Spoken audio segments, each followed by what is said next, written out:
This is the village of Garabandal, Spain. A small pueblo of less than 100 homes, population under 500, in the heart of the Cantabrian Mountains, where a series of great phenomena took place beginning on June 18, 1961. This is a quiet village where for the most part the people engage in conversation about their cattle, pasture land, and weather. The children play simple games, and as all children will, they too get into mischief from time to time.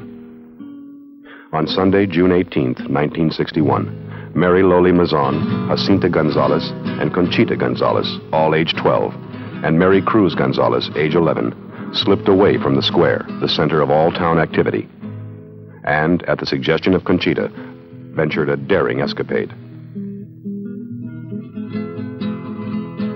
They traveled along the sunken lane toward an apple tree near the schoolmaster's house with a plan to steal apples. It was on this Sunday afternoon that these four very average young children experienced what was later to be realized as the first of many apparitions. All of these apparitions were preceded by 3 signal calls that only the children could feel rather than hear. The first apparition on June 18, 1961, took place in this sunken lane. This cross marks the spot where the lady and the angel appeared. This is the pine grove where many of the apparitions took place and where the promised miracle will occur. The children on many occasions received communion from the angel at the pines. The host was always invisible.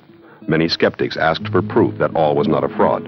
When Conchita asked the lady for proof, she was told by the lady that a visible host would appear on July 18, 1962, and was instructed to announce this 15 days prior to the event. This is the home of Conchita in Garabandal.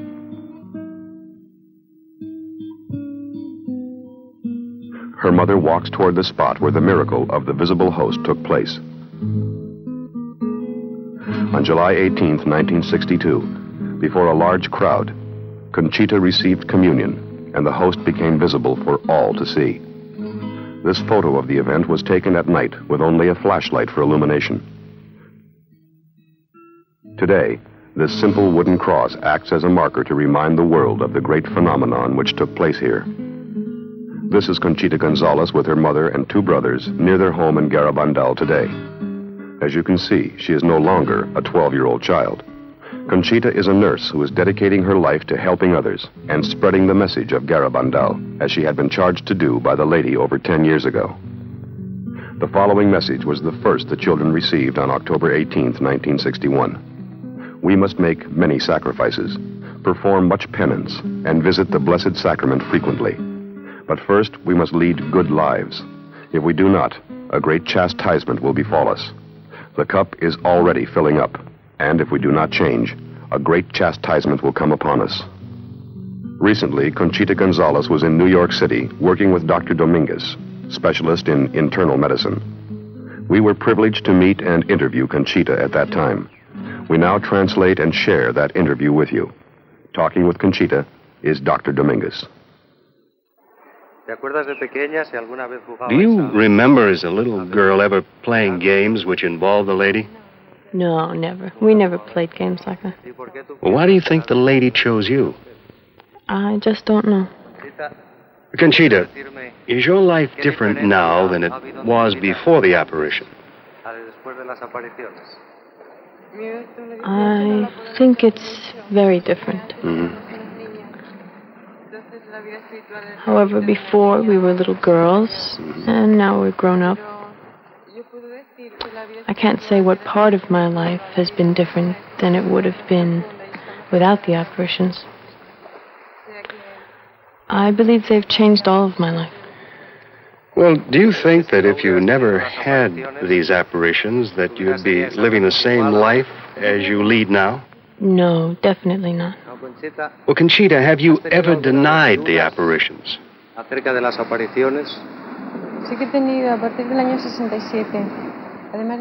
Yes, I had doubts in 1967 that were very real. In the morning, I was all right, believing in all the apparitions, everything. All of a sudden, I started to feel some doubts and was doubting for about 3 days, all except the signal calls.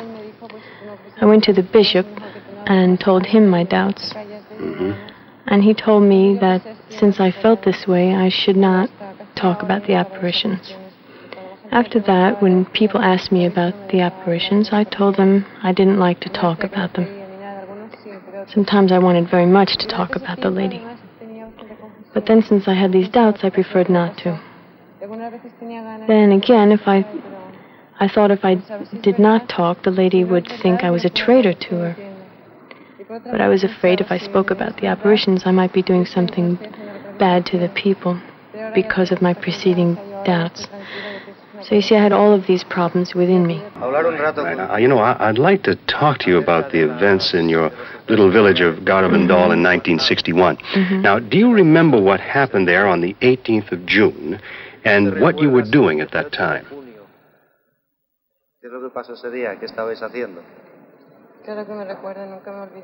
Oh, I remember it very well. I'll never forget that in my life. I was walking and playing with the other girls, and then about 7 p.m., I went with my 3 friends to take apples. After taking them, we went to the lane to eat them, and then suddenly we heard a big noise. Then a figure appeared. It was a child of 9 years old, but it was a figure of an angel, and that's what happened. Well, what were you doing in that lane? In the lane, we were eating apples. Can you describe the figure? It was a childlike face with a blue dress with wings, pink wings. Right. Although he looked 9 years old, his body looked like a strong man. He never spoke to us then. He just stood there and appeared to us. Well, did he come again? And then did he stay there? Or did he talk to you? Or didn't he talk to you? In the beginning, he was there for 3 days without saying anything. But he had a sign at his feet that said, the 18th of October, 1961. The 18th of October? Yeah, yes. It was written in Roman letters, but we didn't understand the rest.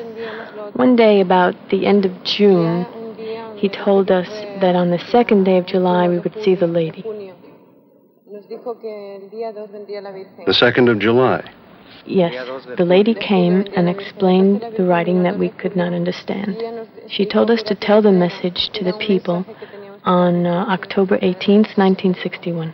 Can you tell us what that message was? We must make many sacrifices, perform much penance, and visit the Blessed Sacrament frequently. First, we must lead good lives. If we do not, a great chastisement will befall us. The cup is already filling up, and if we do not change, a very great chastisement will come upon us. And now, can you tell us if this message was it addressed to anyone in particular?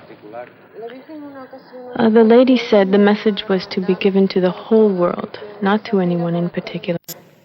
No certain religion or group of people, but to everybody, for we were all her children.